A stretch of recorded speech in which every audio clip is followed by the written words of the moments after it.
السلام علیکم دوستو، آج کی ویڈیو میں جو حدیث پاک میں آپ لوگوں کے سامنے بیان کرنے جا رہا ہوں، اسے سننے اور دیکھنے میں ہم سب کی کامیابی ہے۔ نحمدہ و نصلی علی رسولہ الکریم، اما بعد فاعوذ باللہ من الشیطان الرجیم، بسم اللہ الرحمن الرحیم۔ حضور اقدس صلی اللہ علیہ وسلم کا ارشاد ہے کہ فرشتوں کی ایک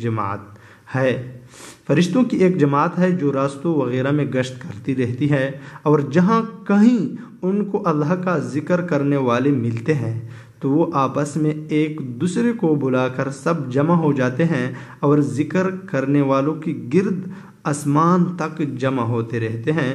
جب وہ مجلس ختم ہو جاتی ہے تو وہ آسمان پر جاتے ہیں۔ اللہ جل جلالہ باوجود یہ کہ ہر چیز کو جانتے ہیں، پھر بھی دریافت فرماتے ہیں کہ تم کہاں سے آئے ہو؟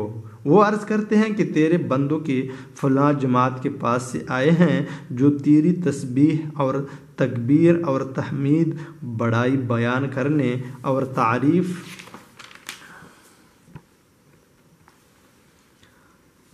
تعریف کرنے میں مشغول تھے۔ ارشاد ہوتا ہے کہ یا ان لوگوں نے مجھے دیکھا ہے؟ عرض کرتے ہیں یا اللہ دیکھا تو نہیں۔ ارشاد ہوتا ہے کہ اگر وہ مجھے دیکھ لیتے تو کیا حال ہوتا؟ عرض کرتے ہیں کہ اور بھی زیادہ عبادت میں مشغول ہوتے ہیں اور اس سے بھی زیادہ تیری تعریف اور تسبیح میں منہمک ہوتے۔ ارشاد ہوتا ہے کہ وہ کیا چاہتے ہیں؟ عرض کرتے ہیں کہ وہ جنت چاہتے ہیں۔ ارشاد ہوتا ہے کہ انہوں نے جنت کو دیکھا ہے؟ عرض کرتے ہیں کہ دیکھا تو نہیں۔ ارشاد ہوتا ہے کہ اگر دیکھ لیتے تو کیا ہوتا؟ عرض کرتے ہیں کہ اس سے بھی زیادہ شوق اور تمنا اور اس کی طلب میں لگ جاتے۔ پھر ارشاد ہوتا ہے کہ کس چیز سے پناہ مانگ رہے تھے؟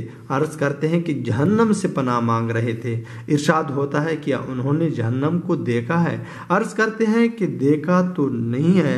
ارشاد ہوتا ہے کہ اگر دیکھتے تو کیا ہوتا؟ عرض کرتے ہیں اور بھی زیادہ اس سے بھاگتے اور بچنے کی کوشش کرتے۔ ارشاد ہوتا ہے اچھا تم گواہ رہو کہ میں نے اس مجلس والوں کو سب کو بخش دیا۔ ایک فرشتہ عرض کرتا ہے یا اللہ فلاں شخص اس مجلس میں اتفاقاً اپنی کسی ضرورت سے آیا تھا، وہ اس مجلس کا شریک نہیں تھا۔ ارشاد ہوتا ہے کہ یہ جماعت ایسی مبارک ہے کہ ان کے پاس بیٹھنے والا بھی محروم نہیں ہوتا، لہٰذا اس کو بھی بخش دیا۔ وآخر دعوانا الحمدللہ رب العالمین۔